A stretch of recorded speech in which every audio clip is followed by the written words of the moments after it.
హ్యాబిటే, judgement చేయడం ఒక హ్యాబిటే, ఇంకొకరి లైఫ్లోకి ఇంటర్ఫియర్ అవ్వడం కూడా ఒక హ్యాబిటే. సో అన్లెస్ అంటిల్ మనకు అక్కడ అవసరం లేకపోతే మన ఎనర్జీ అక్కడ నుంచి విత్డ్రా చేసేసుకోవాలి, ఇంటర్ఫియర్ అవ్వకూడదు.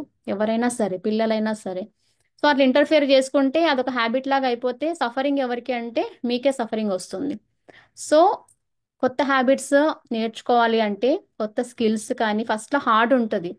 సో ఫస్ట్ కార్ నేర్చుకునేటప్పుడు చాలా హార్డ్ అనిపిస్తుంది. ఆ స్టీరింగ్ పట్టుకోవాలన్నా 15 రోజులు 20 రోజులు వెళ్తున్నా సరే చాలా కష్టం అనిపిస్తుంది. ఫస్ట్ సైకిల్ నేర్చుకోవాలన్నా కష్టం అనిపిస్తుంది. ఫస్ట్ కంప్యూటర్ నేర్చుకోవాలన్నా కష్టం అనిపిస్తుంది. కానీ మీరు పట్టు వదలకుండా ఈ స్కిల్ నాకు ఎంతో అవసరం, ఇది నేర్చుకుంటే నా లైఫ్ ఎంతో ట్రాన్స్ఫార్మ్ అవుతుంది. సో ఎంత కుదిరినా కుదరకపోయినా మెడిటేషన్, మీకు కార్ డ్రైవింగ్ ఫస్ట్లో స్టీరింగ్ పట్టుకోవడం కూడా రాదు 10 రోజులు, అయినా సరే మీకు ఏంటి అంటే అది నేర్చుకుంటే మీ బెనిఫిట్స్ తెలుసు అనమాట. ఫ్యూచర్లో మీకు మీరే డ్రైవ్ చేసుకోగలరు. సో అలాగే మీకు ఎన్నో అప్పులు ఉండొచ్చు, లేకపోతే జాబ్ ప్రాబ్లం ఉండొచ్చు. ఓకే. కానీ మీరు పట్టు వదలకుండా అది ఏమంటారు ఫోకస్ పెడితే డెఫినెట్గా, అంటే కష్టం ఉంటుంది కానీ కష్టంని ఇష్టంగా మార్చుకొని మనం ముందుకు వెళ్తూ ఉండాలి మై డియర్ ఫ్రెండ్స్. లేదు అంటే ఒక డిప్రెషన్ స్టేట్లోకి వెళ్ళిపోతాం అనమాట. డిప్రెషన్ స్టేట్ ఎలాంటిదంటే ఎప్పుడు ల్యాక్లో జీవించడం అనమాట.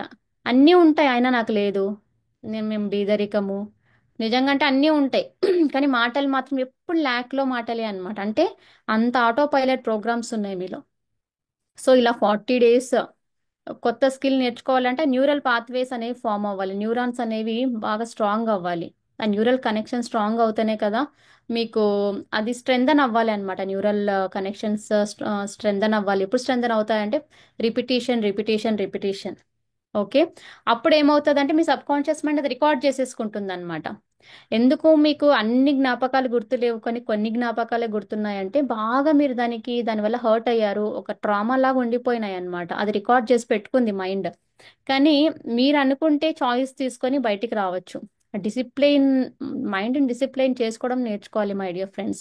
సో కండిషన్ చేయాలి బాడీని. రోజు 5 గంటలకు నేను ధ్యానంలో కూర్చుంటా ఒక అర్ధ గంట.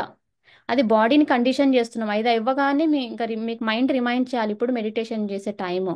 సో అలా ఏదైనా సరే మనం కండిషనింగ్ చేసుకోవాలి. అప్పుడు ఏమవుతుందంటే ఈ రెగ్యులర్ హ్యాబిట్స్ని బ్రేక్ చేసేస్తాం, ఓల్డ్ హ్యాబిట్స్ బ్రేక్ చేస్తాము, కొత్త హ్యాబిట్స్ని కొత్త హ్యాబిట్స్తో కనెక్ట్ అవుతాం.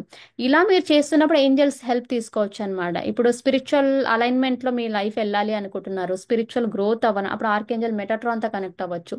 ఎందుకంటే ఆర్కేంజల్ మెటాట్రాన్ అనే అతను మంచిగా ఇట్లా స్పిరిచువల్ ఎన్లైట్మెంట్ అయ్యే వాళ్ళకు హెల్ప్ చేస్తూ ఉంటారనమాట.